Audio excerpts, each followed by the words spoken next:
Happy Mother's Day to everybody out there. Happy Mother's Day. So I am Anna Burks, and I'm here with my good friend Leandra Williams. Hello. And so we just wanted to come and have a conversation with one another. So we have very, very good conversations, but we never ever record them. I know. And so today we decided we are actually going to record this conversation because it's some very useful information in the conversations that we have. But I just wanted to introduce, this is my good friend Leandra Williams, and I wanted to tell you where we met to begin with. We have been friends for quite a few years now. We originally met at church. We met when her children were actually in my Sunday school class. That's when we first met. So I actually met her children before I met her, I think. But that's okay. And they're great, so that feeds right into the whole Mother's Day thing. But so I met her when her children were in my Sunday school class. But we actually started to become friends when we were both serving in the food pantry.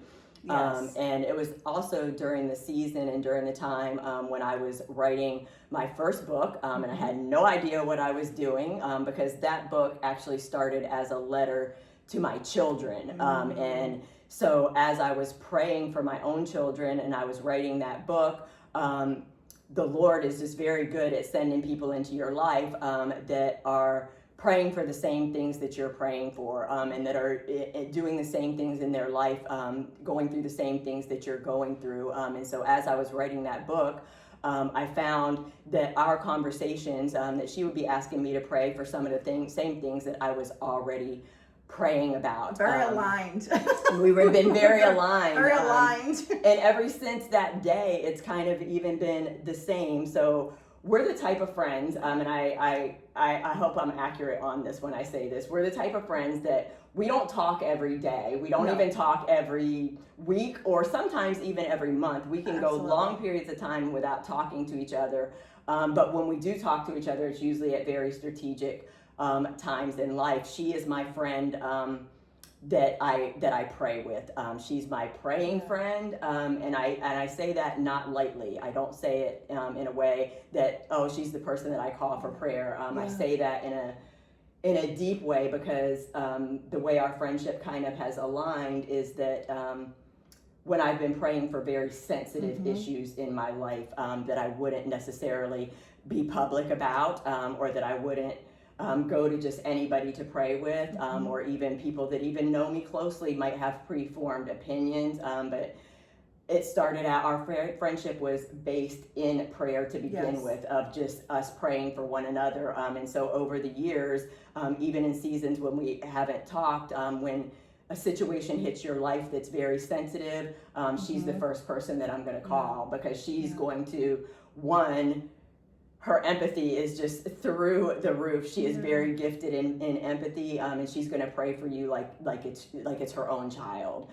And also, she's not going to go and tell the entire world about it. Right. And so our friendship, when I say we have a unique friendship, it's not a casual type friendship. We don't always hang out at the beach every day. We're not going to the movies together. We're not doing those things, on a casual level. We do have lunch and stuff like that, but it's a very intimate friendship, but not a casual friendship. I love the way that you just put that, and thank you so much actually for saying that. I had to direct my attention over to you as you said that. I feel like we're saying vows right now, but it just felt very true to each and every single word that you said, because as you were saying that, I was recapping in my mind on conversations and prayers and moments and seasons that individually we have been in, not together, but spiritually aligned. And I think that's why it feels different. It doesn't need to be a daily conversation.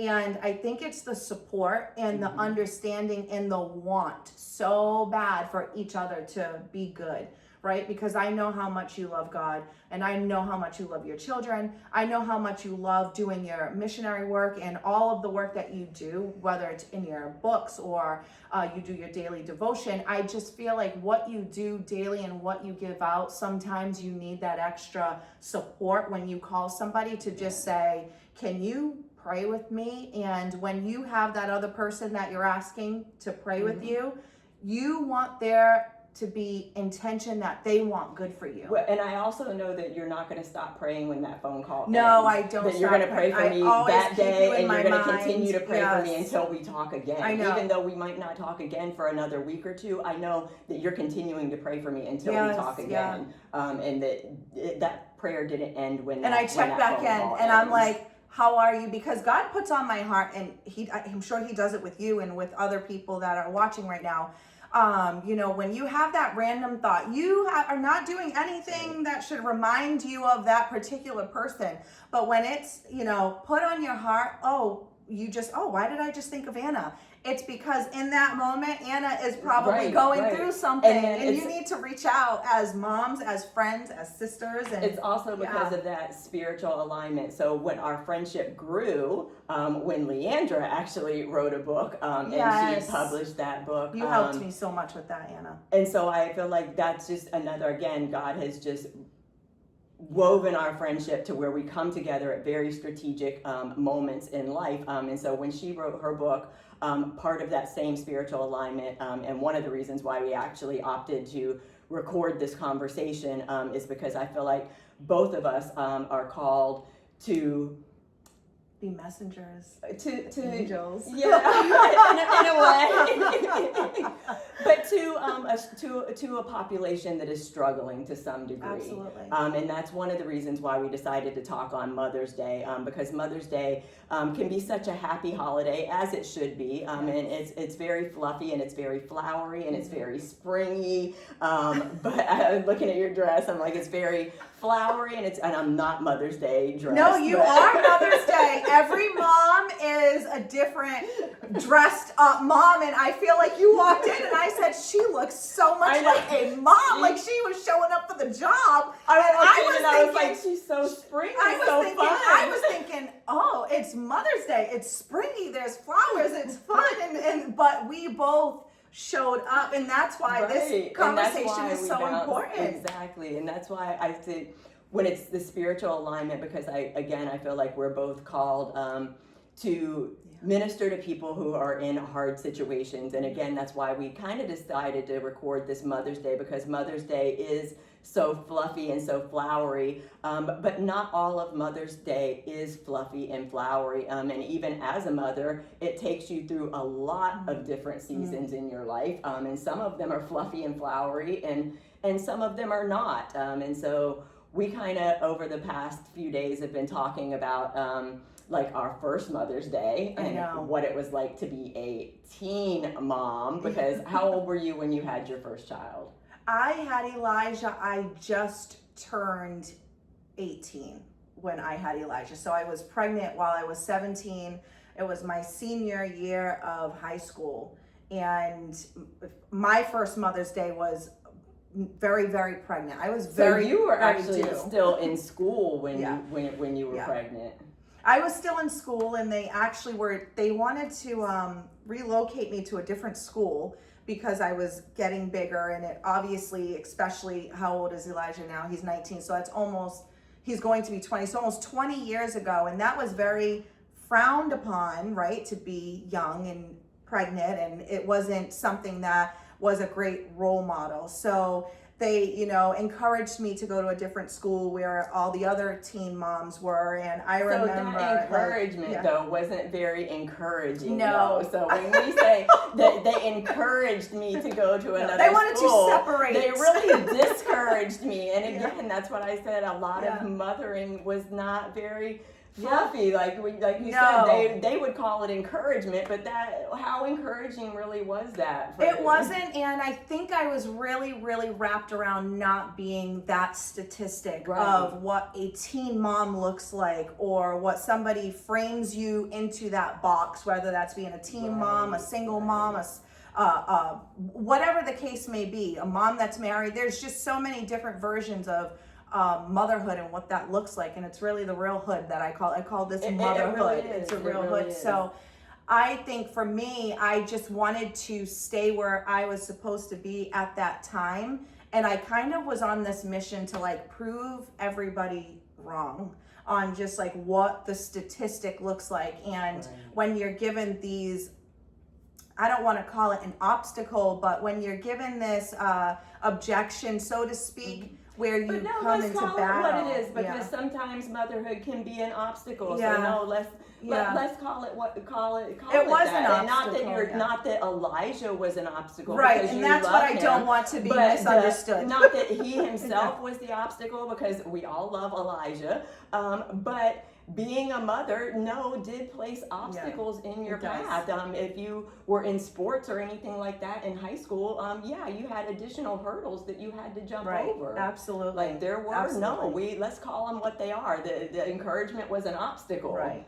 It was definitely hard at first, because all of my friends. But you did though. I did, and all of my friends though, I remember, because he was like, I don't know, maybe a week and a half or 2 weeks old when I graduated and walked across the stage, and I was very determined, and I was just gonna ask I'm finishing school, I'm not going to any programs, I'm not going to night school. I worked almost part-time, went to school, and just still showed up. And I remember just being so adamant and laser focused. I think that was the most focused and driven I was. It almost gave me motivation that I didn't even have prior to all of this happening. So let me ask you this.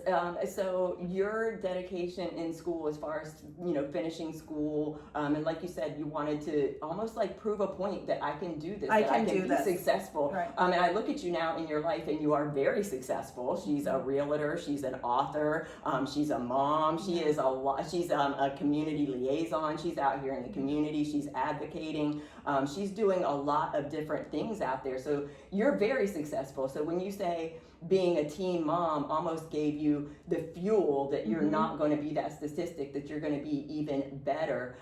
So how does that look to your children now, as far as like their value to education and things like that? Because they see that example in you, and we tend to take the example of our parents. And that's true. We do. We look to that because, we want to be able to either do better like we should. We should want our children to do better than we did. And then also we look at our parents for a lesson, right? Whether it's do or don't, moving forward in life, don't do that. Do it exactly or like do I that. did, or do nothing or do that not I do did. that. And I think that's important as a mom, that we want to, be that role model, because our kids get older and they do start to form their own opinion. They're either about say, us. I want to be just like my mom, or I want to be nothing like my mom. I either want to have that ambition that she had. I either want to be successful like her, or I don't want to be anything like that. And I look at your kids now, and I feel like they both are following in that same ambition. They are so, honestly, they're both very driven in that same way. They're both very committed. I won't say driven, but they're both very committed. Honestly, I have a lot of conversations with my children, and I say that very sternly because I feel like it's so important. It is. And I want my children to know who I am, and that's always been like my truth. And even when I talk to you, I'm very transparent. I don't overindulge, but I make sure that I share a lot of what I've gone through in my life, because I think context helps with us raising our own children. We're not just barking out orders. We're not just saying, do this, do that, and given these commandments. We're given reason why we're saying what we're saying. And then they also understand us why we are the way that we are. They have a little bit more understanding, which grows that connection for them to have with us. It's not transactional.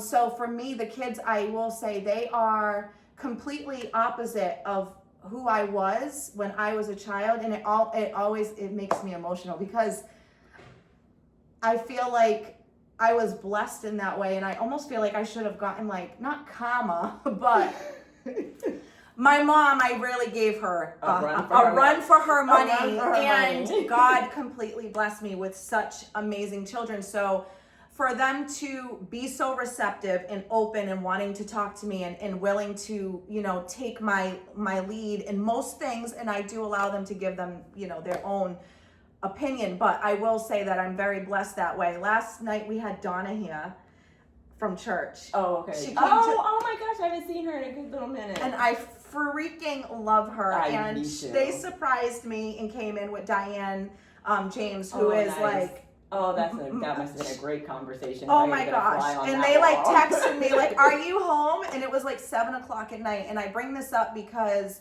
I said that my children were nothing like I was. And we had that conversation last night because they were asking Mariah, how are your grades? And Mariah has straight A's and she's, you know, she's so But I feel well like when you behaved. say that they're nothing like you, I feel like that is a characteristic of being exactly like you, because Right. her having straight A's, even though you say I gave my mom a run for her money, you know, and you say it as though that you were like kind of a bad child. So troubled child. I hate to say bad. I hate to say I bad, was a troubled child. I was but- not making the best decisions. But you were driven and you were committed to, Yeah. once you got pregnant, you were driven and you were committed Yes. to finishing My it and children seeing it changed my through. life. And so when I see Mariah, I'm like, she is so much like you in that she has that drive and that commitment to have the straight A's.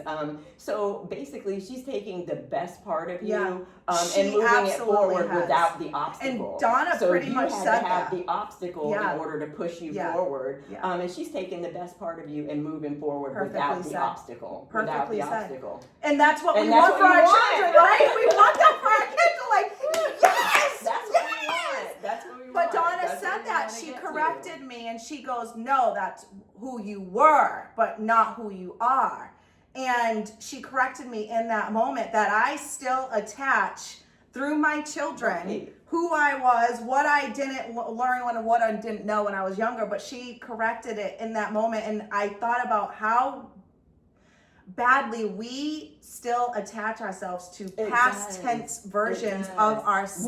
Well, really, okay, so really the thing that came into your life, that unplanned pregnancy, or that the thing that came into your life, all that did was really bring out the Yeah. best of who It you were. absolutely And so did. a lot of times the trials and the things that we think are the most devastating thing that could hit your life, it actually brings out Doesn't the best God do of that? who you were. Doesn't that God brought do out that? determination Yeah. and that drive that I'm not going to be a statistic. Absolutely. And you know what? Maybe it might have taken years for that to come out, but that thing that was put in your path, that unplanned, it just drove Absolutely. it out of you, even in a speedier way. I hate lack of words to say it. But my kids have definitely keep me aligned and on track. Like there's been no room for slippage after that because now you have responsibility and you're busy. And so my experience was similar to yours, but I wasn't in high school. Okay.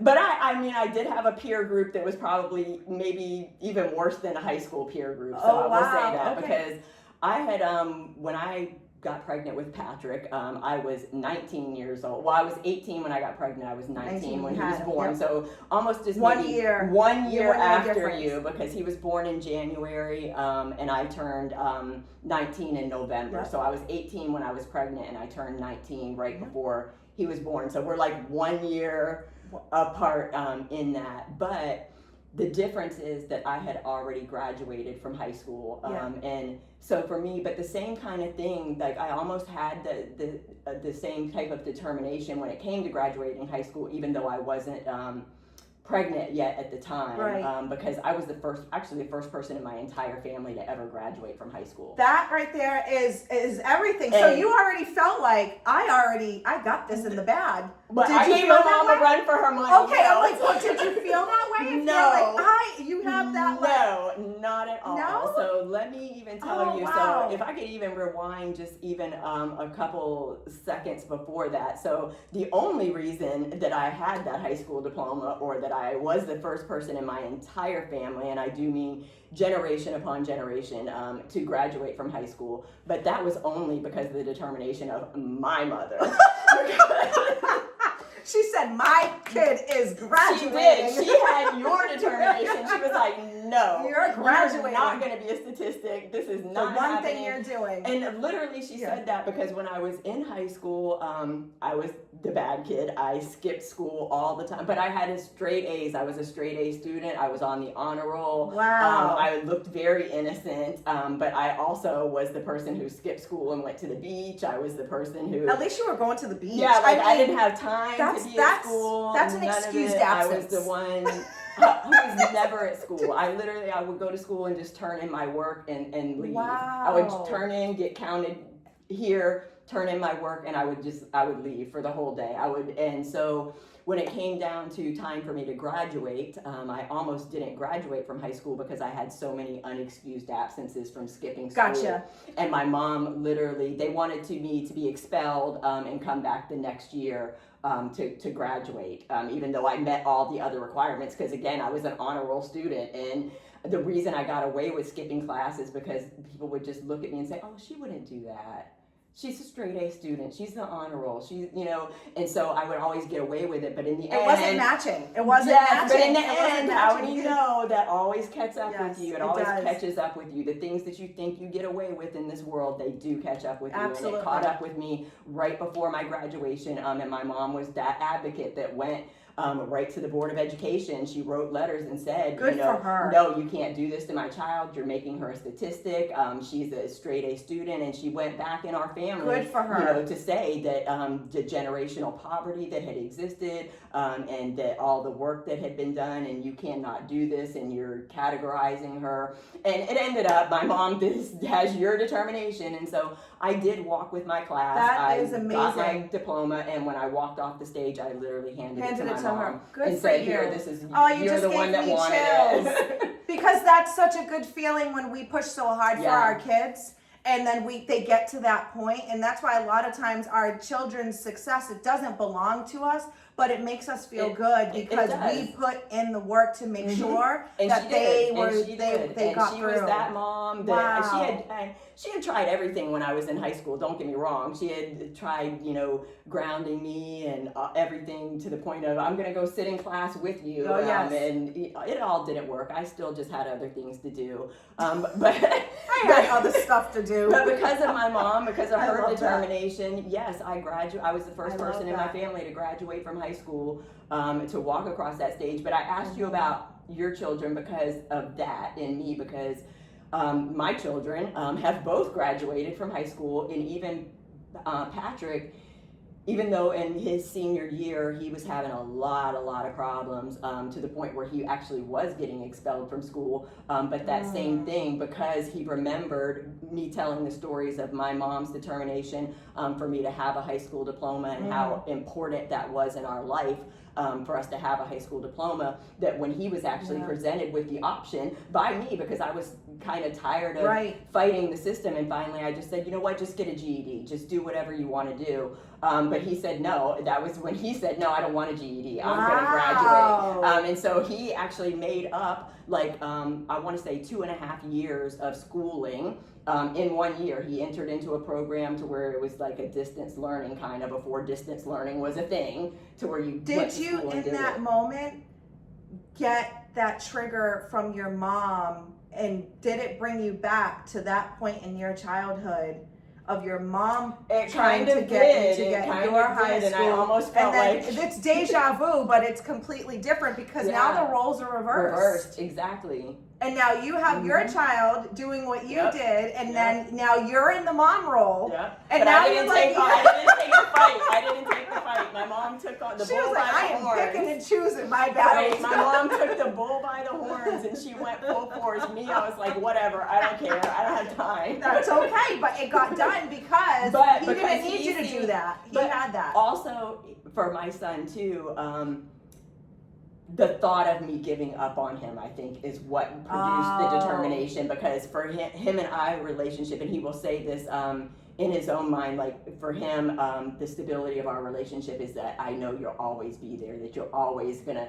push me, that you're always gonna have my back, even when the world turns against me. You're the one who's pushing me. So when you step back, and so for me to say, you know what, I don't care, that was like to him. It was he was extremely raw and vulnerable. Yeah, it was devastating there, to like, him. just, like, what am I gonna do without? If she doesn't care, then nobody's gonna care. care. I gotta Right. care now. Exactly, and that's a good way sometimes to kind of push the kid to the edge, and you're just like, you want to jump, then jump, and it's like, I'm not going to be there at the bottom to catch you if you fall.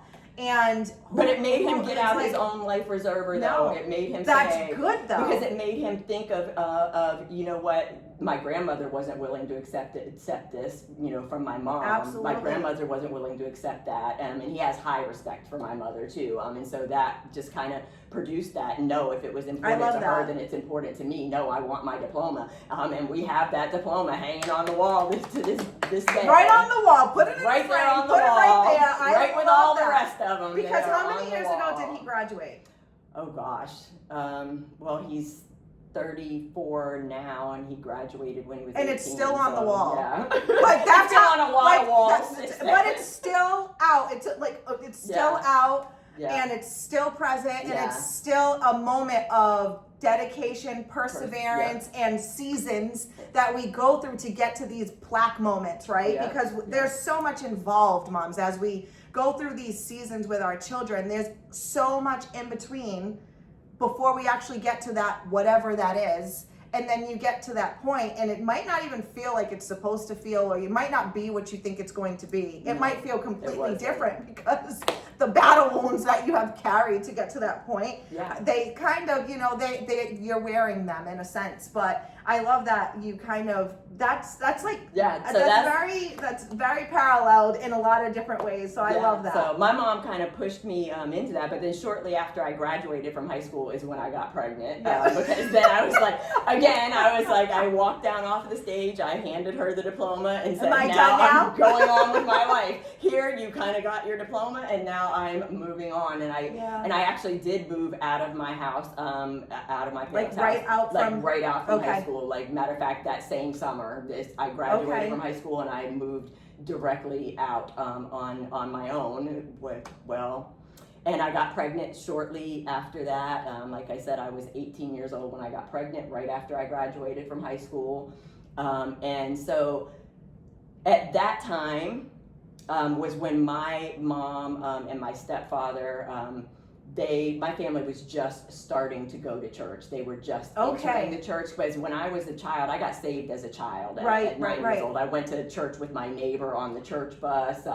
And so my family didn't really go to church, even though I did, and my cousins did, because we went to different church groups and stuff like that. So my family didn't start going to church until I was an adult. And it just so happened that it was right during the time when I was pregnant with Patrick. And so when I found out that I was pregnant, my family was, I was living back at home. I had come back home. As a matter of fact, I came back home right around the same time when I got pregnant. When I found out I was pregnant, I came back to my mom's house, and so my family was very religious, and I used the word religious in the way that it was intended. It was not, they weren't spiritual. My mom grew to be a very spiritual person, in love with Jesus to the truest form, but in the very beginning of that relationship, even on her side, it was very religious, because she just was following what her husband was teaching. And so at that time, when I found out I was pregnant, my family was very, very religious. They were actually growing in the church. And so that had a lot to do with me choosing to get married, choosing to stay, because when I met my son's father, we had only been together, I won't even say together, we were dating for maybe a couple months when I got pregnant, just maybe a couple months. We barely even knew each other. But there was a lot of heavy influence, because I was pregnant, and now I'm in the church, and I'm not only in the church, but I'm in the church with a family who's involved in the church, and that puts a lot of pressure. Yes, it did. It puts a lot of pressure, because You So constantly again, feel I like wasn't you're in high doing school, but I something did wrong. have the clicks. Yeah, the well, you same high had school like pressure. that stigmatism, the Yes. statistic of being an unmarried, the Right. child born out of wedlock. And so you're doing this wrong, or you're supposed to be married. You're sinning, and it's like so you're it saying starts, determination that I'm not going to be the statistic. I'm not Yes. going to be. It was kind of that same Yeah. thing for me. Only I wasn't in high school. I was in the Exactly. church, but it was that same peer pressure Right. that you're It's the talking same about. pressure. It's the same peer pressure, the same high school thing that Yeah. you were dealing with. I was 19 years old, even though I had graduated from high school. Now I was newly going into the church, and now I'm pregnant, I'm young, I'm not married. People ask me about the child's father, and it's somebody that it's like you're not I barely even knew it's like him, you're not and- accepted. Yeah, and so that was very hard, and that was led a lot into our decision to even stay together, to get married. We did get married, and a lot of that had to do with that, and I can't say that if I had been pregnant if I had not been pregnant that I would have gotten married, or that I would have done any of the things that I did, but I think for me that kind of later on formed into somewhat of a stronghold, and because it was formed early on, because it was so early on in my church life, so to speak, that we had that dynamic, that it made me put my own value, both as a mother and also my place in the church, into having a husband, into whether or not I was going to get married, into whether or not I was almost as though, because again, my family was rising in the church. My stepdad eventually became a minister. I remember you saying and so they were rising in the church, and so it kind of formed the stronghold in my mind, that for me ministry and marriage were parallel, and it kind of was reinforced by the situation that I was in, that if this doesn't work, then that can't work either. So if you are not married, if your marriage isn't working, if your family life isn't working, then also ministry can't work either, because it was kind of the parallel that if you can't govern your own house, then you can't govern God's house. And so that caused my stepfather and my family to even put even more pressure on me, because then for me to be ungovernable made him look bad, and so then that made me I was have going to be say even it's more all governable. about it's all about fitting that mold of what church looks like, and eventually that grew into somewhat of a stronghold for me, that the Lord really had to speak with me on and had to work with me on, and had to humble that back down.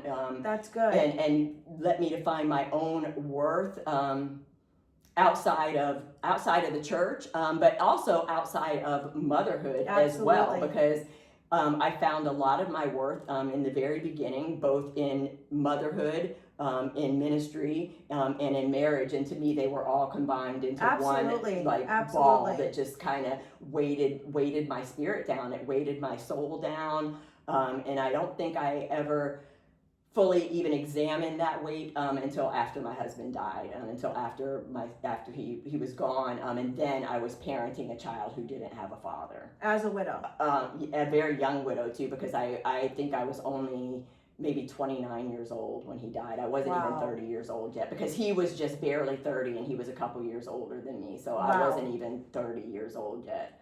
But that's when I first started to look at my own worth, separate from the church, separate from my husband, separate, because that was a very toxic relationship. When I say that we separated and got back together many times during that marriage before he passed away. In fact, we were separated when he died, in the course of getting back together, but that was the first time that I was able to kind of start to unravel that stronghold, which is kind of why I subtitled the book. My first book is called The Devil Doesn't Want You to Read This, and the subtitle is Unraveling Your Strongholds. And that's why I titled it that, because to me, a stronghold wasn't necessarily something that you break that you just break your stronghold, that one day you're trapped and the next day you're free. To me, it was something that I had to sit with, and I had to sit with it in grief, and I had to sit with it in anger, and I had to sit with it in very unpretty things. You know, I had to sit with it during grief while I was trying to parent a child who was also grieving, but he's showing his grief in anger.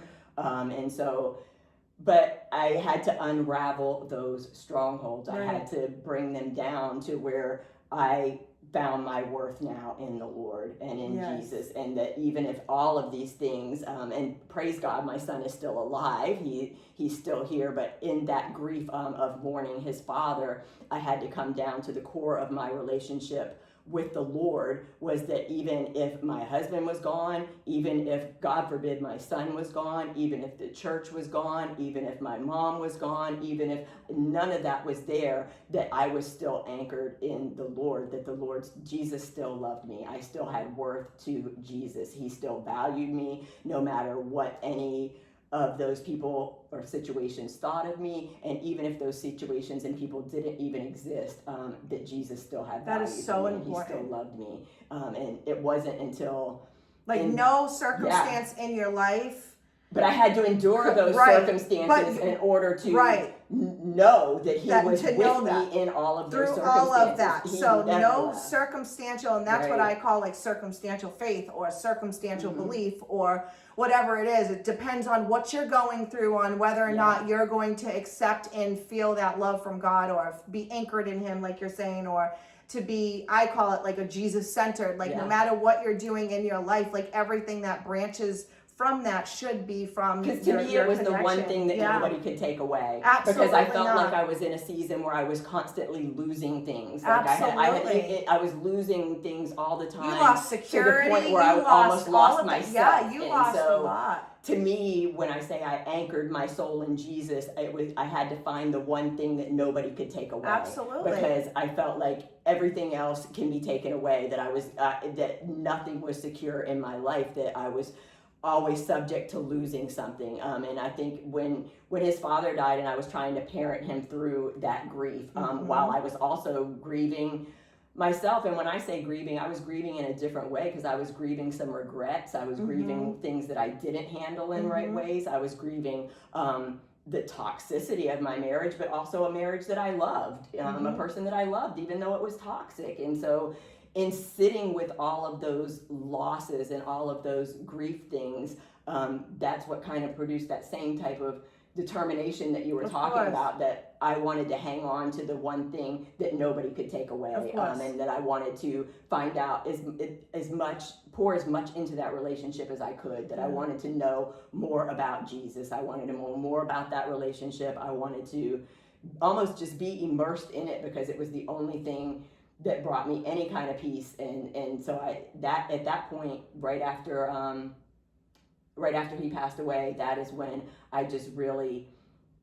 dove myself into the Word. And that's when I really first started just studying Scripture. And I just started, it was different than just absorbing it. I just really wanted to almost have that determination of learning that that my relationship with Jesus gave me worth, that I felt like nobody could, even if I never did anything with the knowledge, that you still couldn't take the knowledge away. Almost like getting your high school diploma. Like, even if I never used this high school diploma, I still have it. I have the knowledge that came from it. Like, I tell Maya, even now, and she says, what if I don't use this degree that I'm getting? And I say, no knowledge is wasted. Right. Even if you don't use the degree, you still have the knowledge, and nobody can take that knowledge from you. The book of truth. And so that's what it was like to me. It was felt like the more I could gain this knowledge, I could gain this awareness of the Lord, and nobody could take that awareness from me. And that's when I just really started diving into it.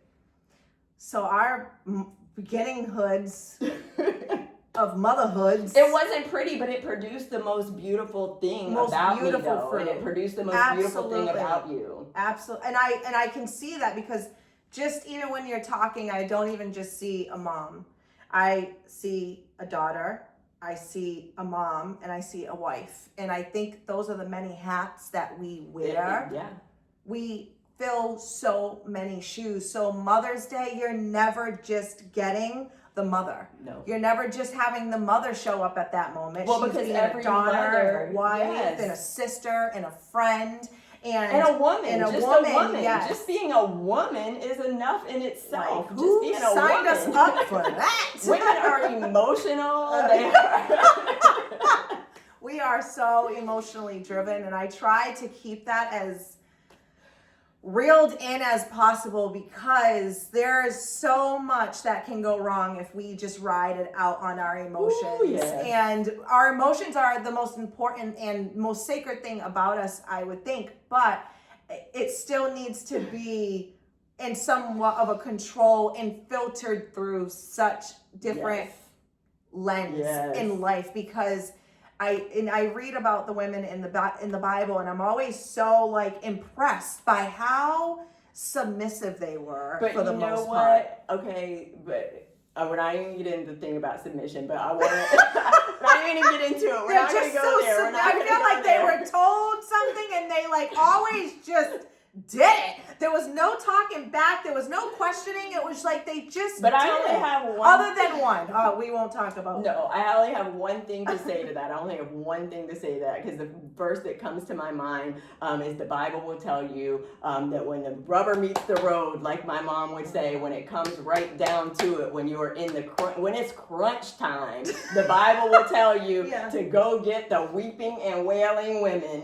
When it's crunch time, the Bible will say, where are the weeping and wailing women? Yeah. And that is the reason why right there, because even though it can sometimes be a burden to carry all these emotions. Oh my gosh. And you're constantly beating yourself It's up about crippling. these emotions. It's crippling. Yeah. But when it's crunch time, it's those emotions that are going to connect. That's going to get you they're through. gonna open the door. Yes. They're going to open the door to that prayer. And that brings us right back full circle to where I said, our friendship is very unique. Yes. It's built and hinged on prayer, because Absolutely. when it comes down, when it's that crunch time, Yep. when it's the rubber meets the road, Yep. the person I'm calling for, the person that I want to pray for me, is the one who's on your speed dial. who has that empathy that is, Who's on your speed dial. And it's just, I think that we have that, and it's built and it's sewn into our it's in our makeup. And it's very, and like you're saying, I'm putting it this way, reel it in, ladies, and hold on and don't let it take full control.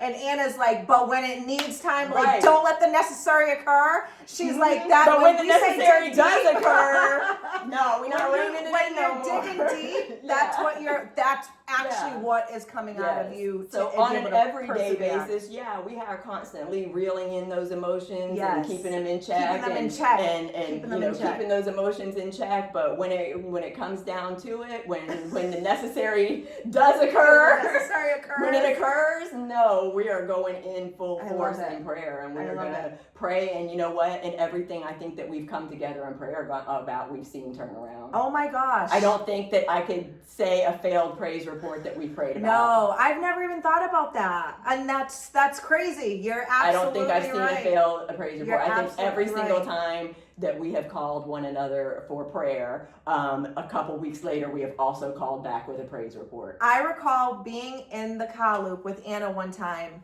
and I was in this season with my oldest, my son Elijah, and I called her and I was telling her what was going on. And at that time, he was going through identity and, finding his own way and figuring out who he was. And he's been gone now, I think like a year. So he moved out. And so he's living on his own. And when you're living on your own, he's basically in this mode of like, this is my life, which it is. And he's like, this is my life, and I'm going to make my own decisions. I don't have anybody telling me what to do, or I don't need to listen, or I can just do what I need to do. And it was like, if somebody just literally, when I was talking to Anna, she's like, I said, I haven't been responding, or I haven't been speaking up, but I have not directed anything towards Elijah, because the things that were going on within Reel my those heart, emotions back in, girl. when Put I them in was check, reeling put them in it all check. in, because I was like, ooh, Don't say that. Yeah. Ooh, all the things you don't were do saying that. to me on the phone, I'm like, don't say that. Don't to him. say that. You Don't can say that to this. me. Yes. Don't say that to And that's him. what, and I appreciate you for being my soundboard, because Like, call me and say that, but don't say that to him. I did not say certain things specifically because, for one, we spoke about this. I want to speak life over my children. And secondly, I felt like I was not actually dealing with my son. I kept telling Anna, I said, this is not my Elijah. I know my son. This is not him. So we were dealing with principalities at that time. And I said, no, you're not going to give that demon a platform and that's to exactly stand what on. you were like. There's a demon, and you're not going. And I said, you're right. You're not going to give that demon a platform to stand on. No. I said, the minute you lose control, the minute you lose your temper, then what you're battling is that resistance and that anger and that pushing, that anger that is pushing you. But the minute you push back, you give it a platform for it to stand on. And I said, so you're not going to do that. You're not going to say that to him, because you're not going to give that demon a platform to stand on. And it was extremely hard. hard. It was so hard to not speak out and feel like you're setting somebody straight or correcting your child or one-upping this or that. And it took a minute, and I had to literally step all the way back. And what that looked like was, I wasn't necessarily checking in as much, or I wasn't necessarily trying to figure out what was going on. I was trying to distract myself, and I was focusing on other areas that God needed me to be, where he needed me to be. Right. And I remembered I still have 2 girls at home. I still have my husband. I still have to be a wife. I still have my job that I need to show up and, represent my clients with a cleared mind. And I prayed to God, and I just let God, I said, God, this is your son first. And I'm going to, whatever lessons he needs to learn in order to get closer to you.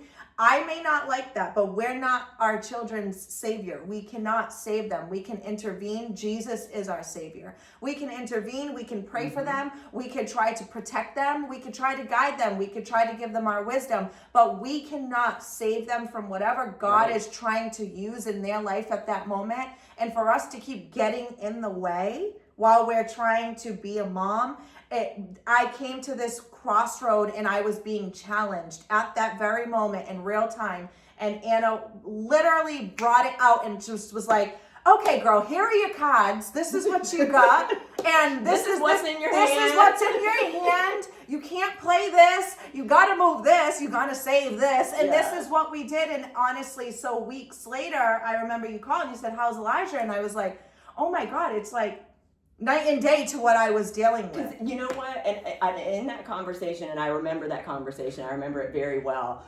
In that conversation, I feel like it's almost like the anger transferred from you to me, but almost intentionally, because I felt like all the while that I was telling you, this is what you're gonna do, this is what you're not gonna do, and this is what you're gonna do. You're gonna focus on this, you're gonna focus on that, you're gonna keep doing this.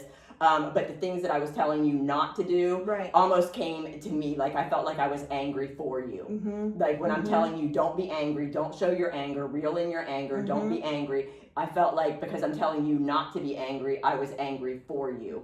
And so my anger just translated almost into prayer. Like now I felt like I'm battling the enemy for you. No, because it was definitely, I felt like at that moment, if you show your anger, it's going to come out in the wrong way. Because I'm a little bit removed from the situation, that my anger could come out absolutely in a right way. And I felt like I was being angry for you, even though we didn't talk for probably a couple more weeks. I was angry. And again, like I said, when I call you for prayer, I know you didn't stop praying that day either. I know it. No, I was angry for you. I was angry that this family is being tormented by this issue that doesn't have to torment them. And when I say it doesn't have to torment, they're being tormented by an issue that doesn't have to torment them, because you were already handling things in such a mature way.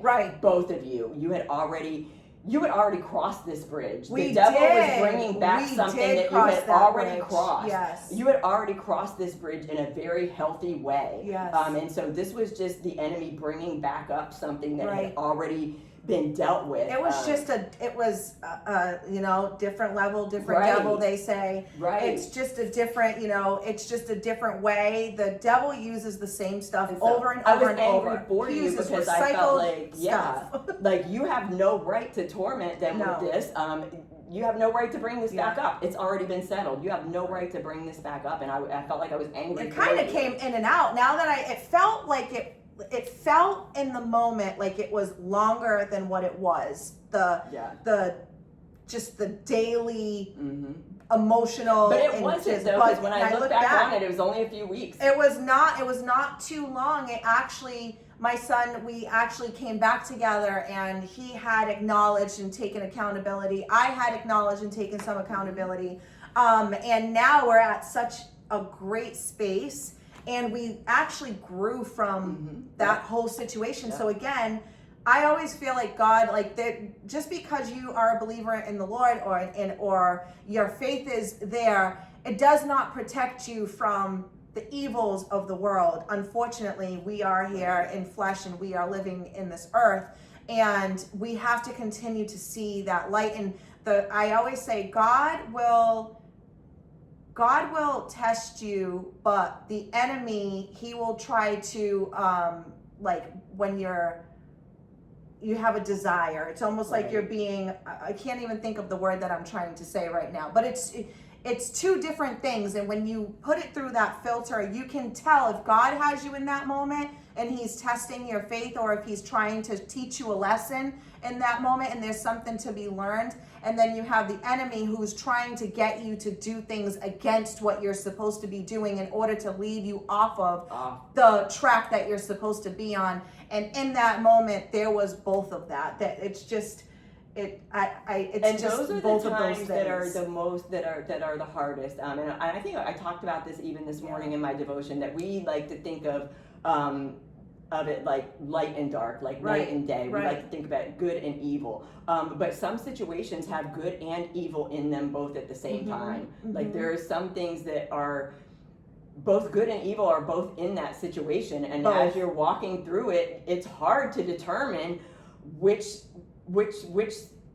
temptation, so to speak. That's the word I'm looking for. The temptation. Which pulling is it a right, test or a temptation? Right. It's while you're walking through it, you know, good and evil can look kind of the same, because the enemy is going to disguise himself as good. Absolutely. He's going to be an imposter. And so when you're in the heat of that moment, you're in the heat of that trial, both of those things can look the same. And it's hard when you're in it to determine which one, until you call somebody who's on the outside of it. Exactly. Who's not in it. Exactly. To say, because when you're walking through that, that anger can look like righteous indignation. Absolutely. I'm like, I have every right to feel the way that I feel, and I have every right to say what I want to say.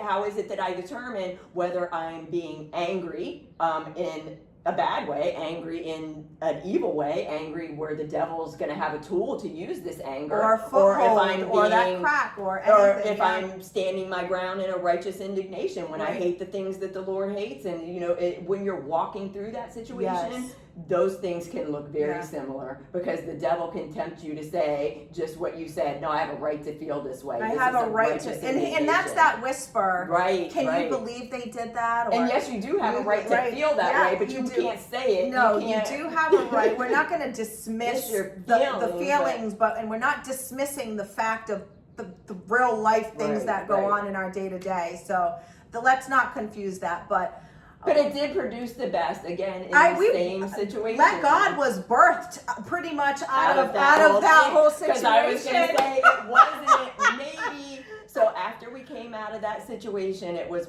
maybe a month or two later that you were saying, so I did a thing. In that moment, I had to really dig deep, because a lot of you were talking about your worth and who you were and what your worth was anchored to.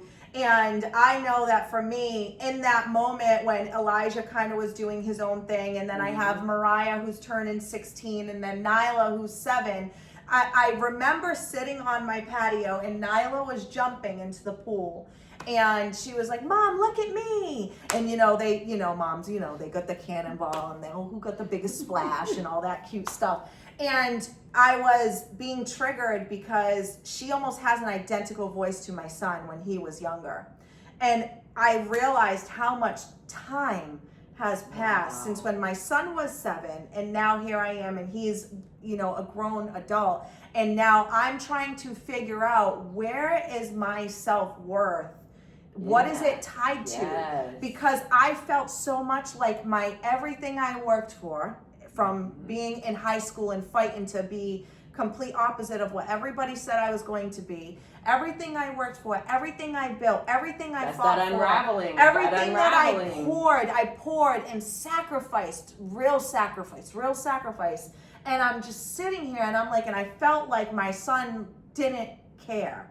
I felt like he was like, it was like a slap in the face, almost like he couldn't wait to get away. And I'm like, I did everything to make sure he That's probably how my mom felt when I moved out right after high school. That's probably how she felt when I handed her that diploma. Right. Because I literally handed her the diploma and said, "Here, you're the one that wants it, not me."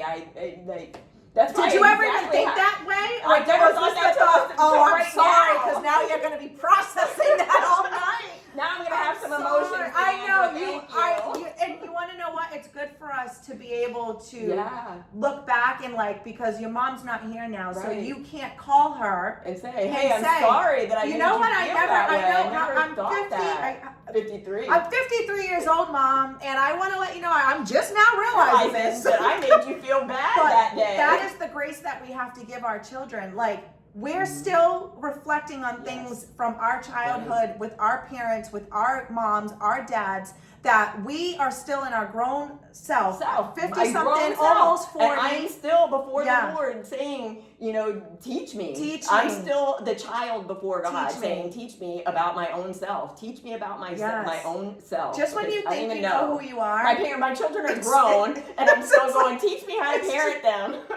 I was in the shower, I had this revelation, and I was in a transition, and I was thinking to myself, wow, I really thought I knew who I was. I thought I knew all my non-negotiables. I thought I knew when I said I would never do that, or I would never accept that, or I would never say that. I was doing, saying, and and not in a bad way, but in a way, because when you're put in situations at different times of your life and there's other calculations to be calculated, I realized you think you know who you are, and the morals don't change, your principles don't change, but you are constantly changing. So you don't always fully know everything about yourself, and you continue to learn about yourself to this day. I think the most important thing that we can take from that is exactly what you and Elijah did.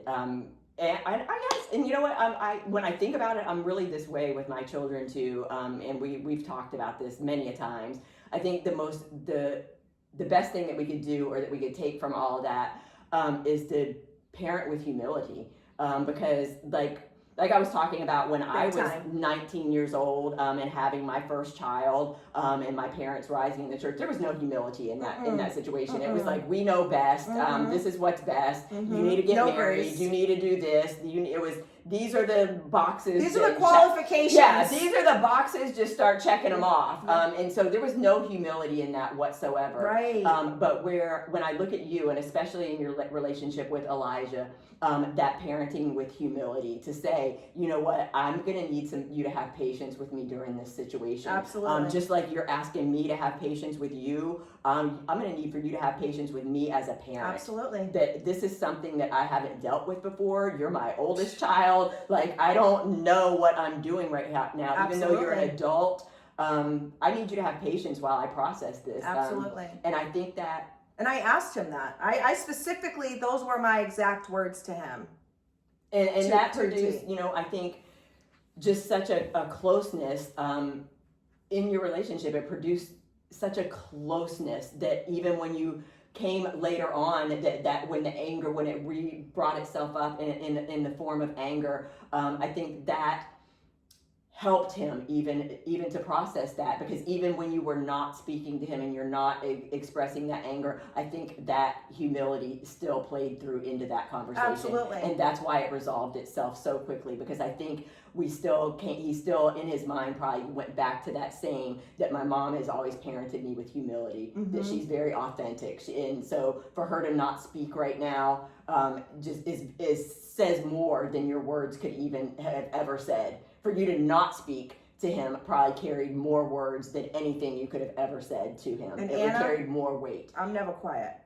And that's what I mean. For you to not speak probably carried more My silence weight. was very, very loud. He said to my sister, because it demonstrated the depth of your hurt. For you to not speak demonstrated the depth of your hurt. I couldn't speak in those moments, but he said to my sister, he goes, I know my mom has plenty to say to me right now. She hasn't said anything. He actually acknowledged the fact that I wasn't speaking on anything or speaking on how I felt, because he knows me that well. And he said it to my sister. But he also recognized that you were processing in humility, because to act outside of humility, you would have just said all of the things that you wanted to say. It honestly would not have helped the situation at all. And I think that's what I kept saying to myself. This is my son who I love. This is my son who I speak life over. This is my son. Whatever I say right now in this moment is so important to make sure it's either going to build or it's going to tear down. And I had to make a choice. And I think in parenting, we can all get to this point of we feel so frustrated. And I know you feel me, Anna, because I know that you go through a lot with both of your children. And you get tested in so many ways. And speak on that, because I think that's important too. And I'll say, and I will tell you, because I know you've had a lot of struggles. And so for me, one of the great struggles that mothers go through that we don't talk about a lot is parenting somebody who's incarcerated. So my son has been incarcerated a couple of times in his lifetime, and I thank God that he's never been to prison and that he doesn't have violent charges. Given the lifestyle that he lived at one time was. Very, very, rough lifestyle. And so I thank God that he's never been to prison for a long time, and that he's never, he's been shielded from a lot of the things that he could have done, and that it even could have been done to him. But there have been some times when he's been in jail for some months at a time, and it's a hard thing. It's a hard thing to do, because I feel like as a mother, especially a mother who is in ministry, who's active in your church, who's serving in your church, and it's a hard thing when you're the person whose children may not be there with you, and people are asking about your children, and you're having to say that your son is in jail, and people just tend to look at you in a whole different way.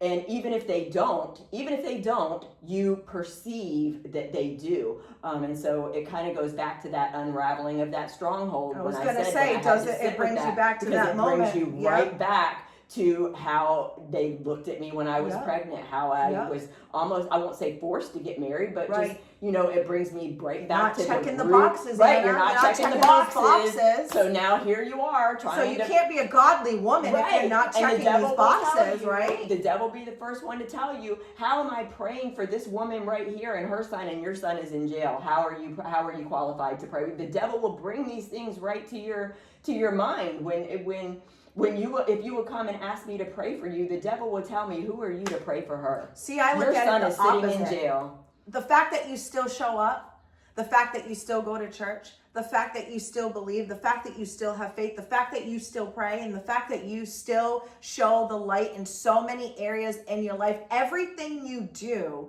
is to serve God. Every single thing you do. And again, it doesn't protect us from it doesn't the outside world, so to speak. Because our children make choices on their own outside of what we put in there. My son will tell you a million times over, he will tell you a million times over, my mom taught me right. I did wrong on my own. Yeah. She taught me the right thing to do. I chose wrong on my own. And we continue to pray, that they're going to choose right, but we only have a certain amount of control over that. But the enemy will be right there to put that in your head and it's only when you anchor yourself in Jesus and who Jesus said I am, when I had to go back, just like the enemy will take me back to the root of that stronghold when you were pregnant, when you were the pregnant girl in church, pregnant unmarried girl in church, when the enemy will take me back to the root of the stronghold, the Lord will take me back to the root of the anchor, because the root of the anchor, when I anchored myself in, no, Jesus, this is who Jesus says that I am. This is who God says that I am. And so now just the root of that anchor is just as deep as the hurt, because I had to sit with that.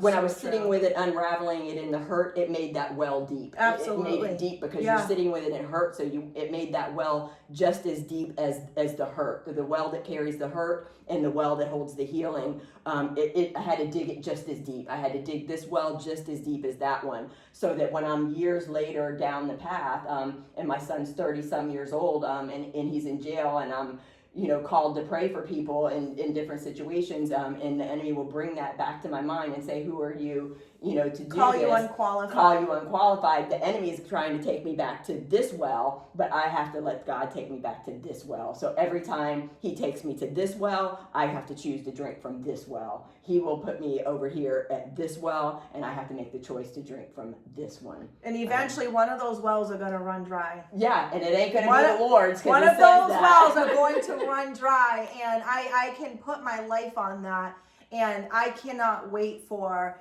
your testimony with your son, because I know how much he loves you, and I know how much you love him, and I know that we have prayed for him too, and I know that's the thing, is we have so much to give. Here's the thing the positive thing that I wanted to say, and I said all that to get to the positive thing.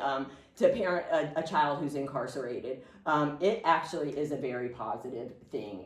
The enemy will have you to think that it's negative, and that's why I said when the enemy will come and tell you to drink from this well, you have to choose to drink from this well. Absolutely. Because the whole time when my son was incarcerated, and the enemy's asking me to drink from this well, I have to look at that incarceration as a positive period of time, because I will tell you that one good thing about having a captive audience, so to speak, is that you're able to discuss things in a very rational manner that would normally be angry. Because on the outside, when we're discussing things, you're free to storm out of the room. Right. You're free to walk away. You're grown. I don't live here. I don't have to listen to this. I don't have to take this.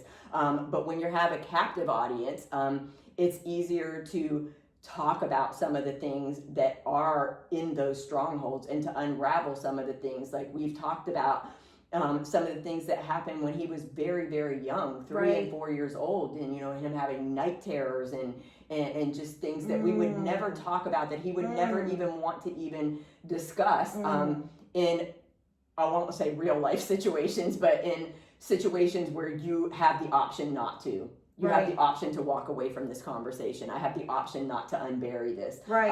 But when you are that captive audience and you don't have a million other people to talk to, because there's only like 3 people on your docket that actually are sending you letters, who are actually calling you, who are actually spending money to send you letters, because you have to buy the stamps and the phone calls and everything. And so there's a limited amount of people who are putting that money on your books for you to talk to them. And so now you have to look at this incarceration as an opportunity to unravel some of these strongholds. And not only just to talk about them and hash them back and forth, but to find out the root of what I need to pray for you about. Because when you're life on the outside, and I'm only looking at the symptoms of your life. So I'm almost like putting out fires in prayer. So I'm praying about the fires of the life, but I'm not praying about what set it on fire. It? Like what is causing this? Right. And so when I say we're unraveling those strongholds, and we're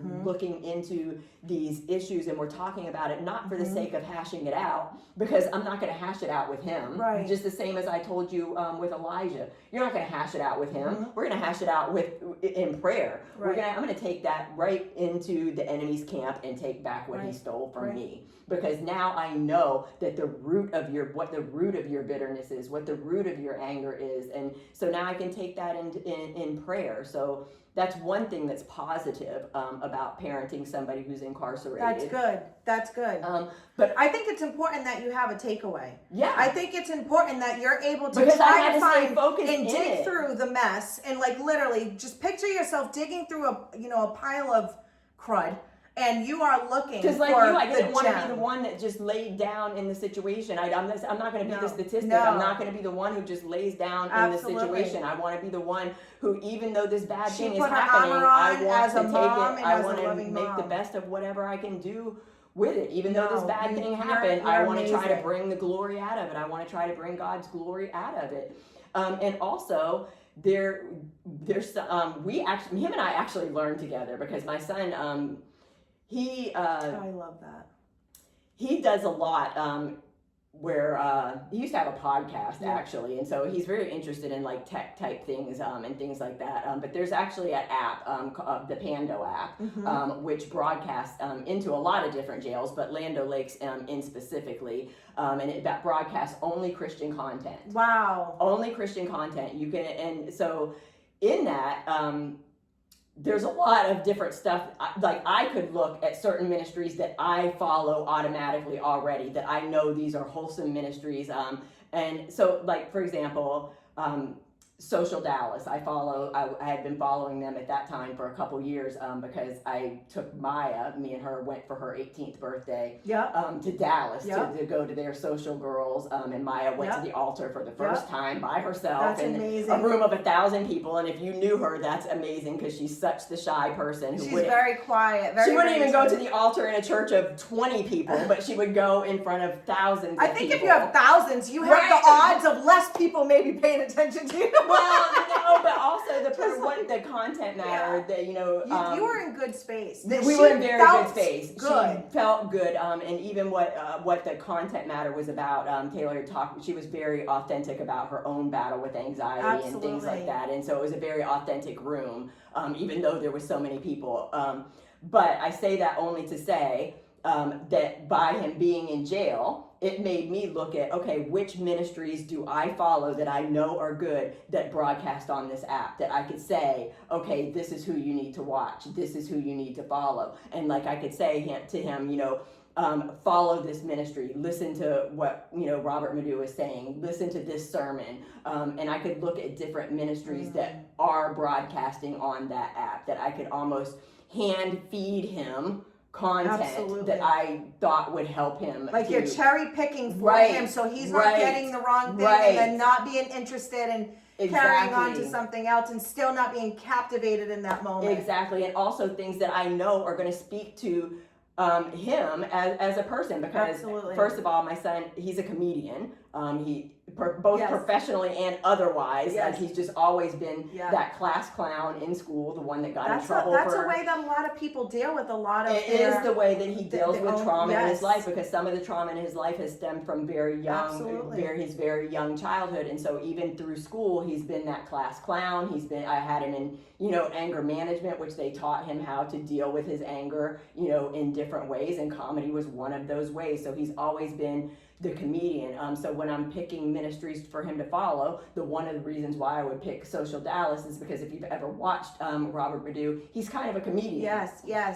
His sermons are kind of funny. I like sermons like he's that. kind of a comedian, and so I would tell my son, he reminds me of you if you were a preacher. Yes, if you would have followed the call of God on your life, this could be you. Yes. No, I think that's a good twist on it, kind of, so to speak, because I think when you relate to somebody, and I say this because that goes. So with I'm not going to pick the fire and brimstone preacher for him in that moment. Not to say that there's no use for fire and brimstone. To a different audience. Exactly. It connects to a different audience. In that moment, it allows me to pick the person who's going to be able to speak to him on his level, on a level of comedy, on a level of things that he's interested in. Yeah, no, you're right. So to me, I would have to say that even though I thought the seasons when my son was incarcerated were going to be kind of my worst moments as a parent, even I remember the times when he got arrested and just thinking this is the most devastating thing, and I thought these are going to be the worst moments as a parent. But I can tell you they were actually some of the better moments as a parent. We had some of the better connections, the better conversations. We came out of things in better light both times. I will tell you that there are two pictures that I hold dear to my heart. And both of these pictures were taken right after he got out of jail. Both of those pictures. Incidentally, I don't hold them dear to my heart for that reason, but incidentally, we were in a very good place, and they're very healthy pictures. They're very nice pictures, and both of those pictures, when I look back on them, not saying that I want to take this picture because you just got out of jail, because that wasn't what happened. One of the pictures is a picture of me and him and Maya at my brother's wedding. So it wasn't like we were taking the picture because you were celebrating that you got out. We just happened to be, we were at my brother's wedding, and it just happened to be at a time when he just got out of jail. And it is the most beautiful picture. It's probably my favorite picture of our family, of the three of us. And then we have another picture of me and him in the car. And it was just a random snapshot that I had taken. And it's actually a picture of him. We were on the way to take a drug test. And he had been out of jail for some time at that moment. I want to say maybe a month or so, not like a long time, but it was a month or so. But we were actually on the way to his probation officer for him to take a drug test to get off of probation and stuff. And I snapped the picture in the car, and later on he would say, we would laugh and joke about it because he's a comedian. Again, we would joke about the picture. It's an ugly picture. He has sleep in his eyes. It's like 7 o'clock in the morning. It's a horrible picture, but it's one of my favorite pictures. It's one of your highlight pictures, and he would say about that picture, the reason why it's one of my favorites is because on that day he had made a joke when I snapped the picture that we were memorializing the fact that he took a drug test using his own pee. Oh, so that's why you remember exactly what was going on. And even though it's a horrible picture, we're both laughing in the picture because when I snapped the picture, he had made a joke saying that I passed. It was almost like passing your final exam in school, like, you know, because this is the test that's going to get you off. But he even thought in that moment when he was probably filling the cup, so to speak. And he did, because he thought about how many times he had to take so something he else, had or how many times he had sense to cheat of awareness on that test. there on just how many times that he probably. And he made a joke about it, like, you know, your final exams in school, you know, like cheating on your high school. Like, he joked about, like, getting your high school diploma and not cheating on the test and stuff like that. And he's, like I said, he's kind of a comedian, so he was just kind of on the roll, twisting the fact that he had just passed this Trying test. to make light of... making light of a bad situation. Not a bad situation, that was good in that moment, but in a sense of just, like, the situation in total.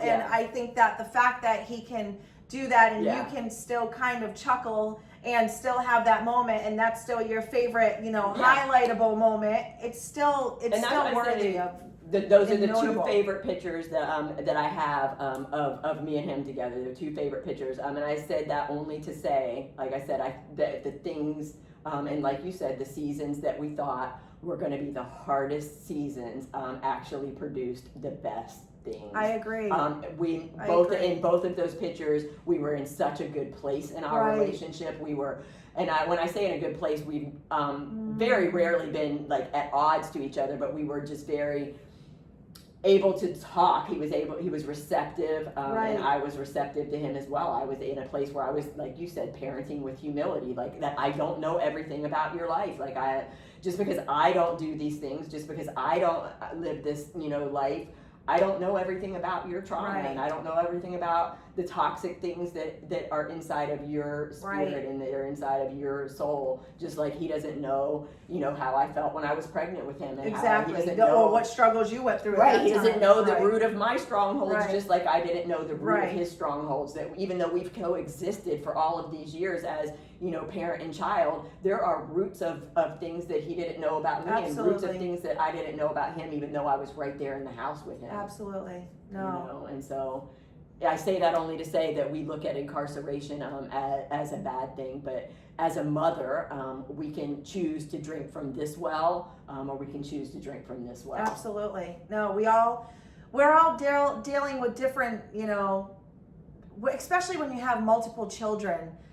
I know that as my children started getting older, I was always so impressed that they were so different. And I know that sounds so silly, right? You'd be like, of course they're different. They're different people. But I say that because they're in the same household. They're being raised by the same parents. with the same legalities and the same rules and the same boundaries, and they still turn out to be different people because they are who they are, and they're growing in the way they're growing, and they perceive life to their reality the way that they see it. And I think just, I don't know, I just think that the way that we all kind of walk different walks, but we're still literally on the same exact path, and having each other to lean on and having that support, whether it's from a great friend or having your anchor in Jesus and in God, and being able to hear moments where moms can just kind of relate and not judge, and actually kind of give a lending ear and be able to hear you without judging your situation, I think is really important, because nobody's choosing, and they're like, who wants, the teenage mom life, or who wants the son who's incarcerated? And we're all like, pick me. Yeah. No, we're just dealt these cards, and we have to figure out a way to best be the light, and to best continue on our own journey individually as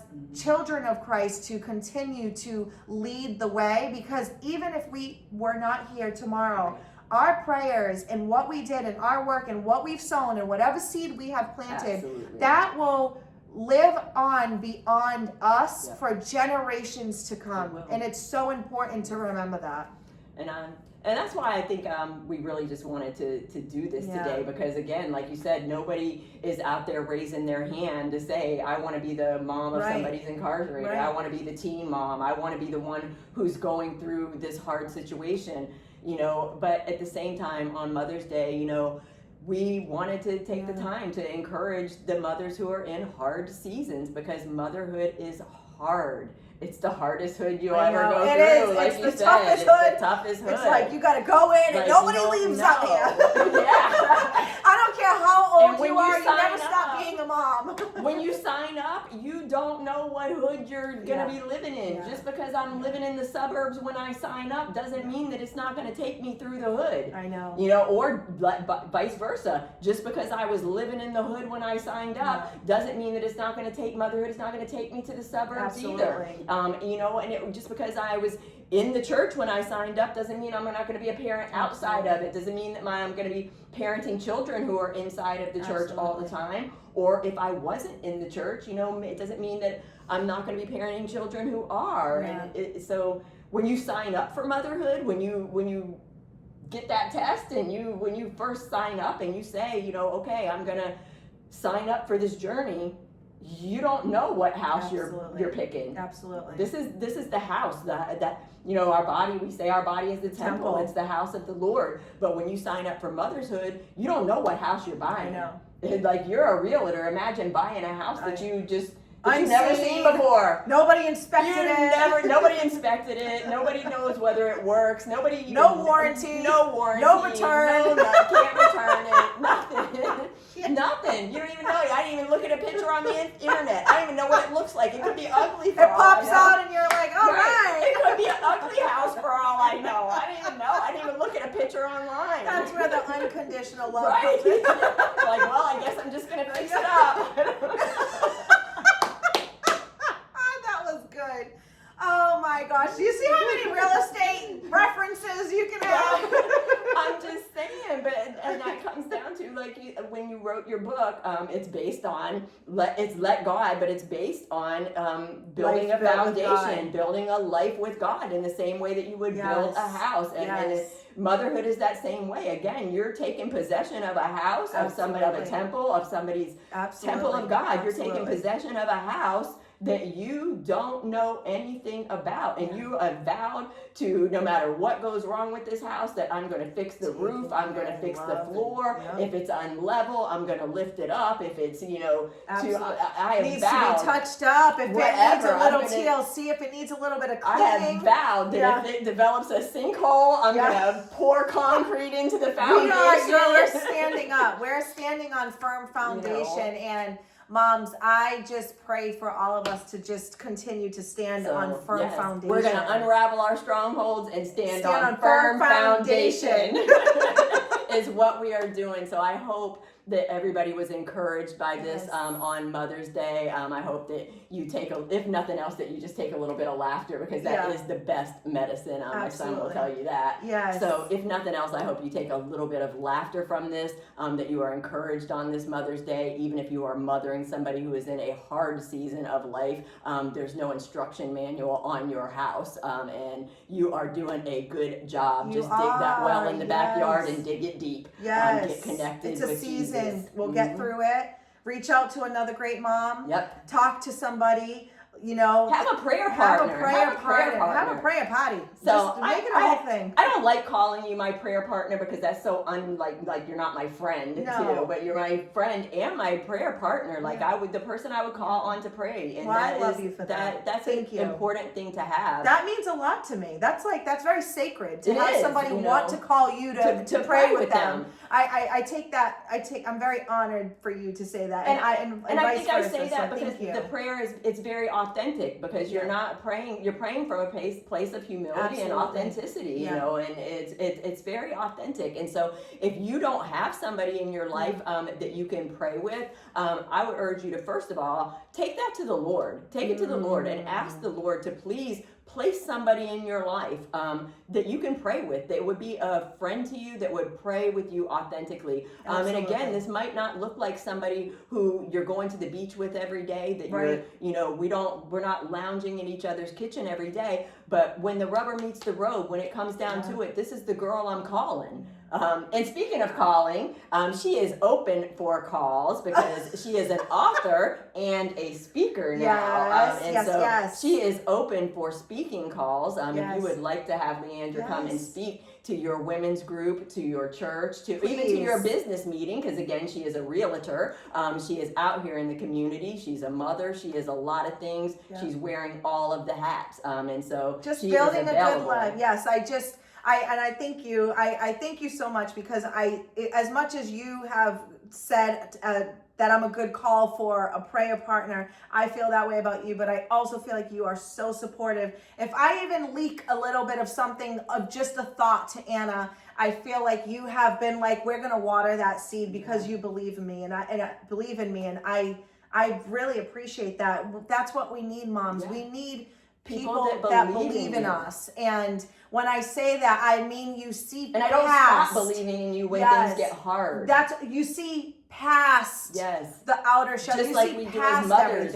As a mother, you don't stop believing in your child because things got hard. Absolutely. And that's really hard to find. So I don't take that for granted. And I'm so glad we got to have this talk. And we could go on and on and on and on for hours, right? We're not going to. We're going to leave you encouraged. Yes, we're going to leave you encouraged. Have the most amazing Mother's Day. I think you are all incredible in your own ways. You bring something to the table, and you fill so many different shoes, and continue to believe in yourself. Most importantly, continue to stay anchored in God, and always continue to pray for yourself, for one another, and your children. We pray for you. We send you all the love from above, and we are so grateful, God, for this time. Thank you, Jesus. Thank you, Lord and Jesus. Enjoy your day. We love you all. Have a blessed and marvelous day in Jesus' name. Amen. Amen.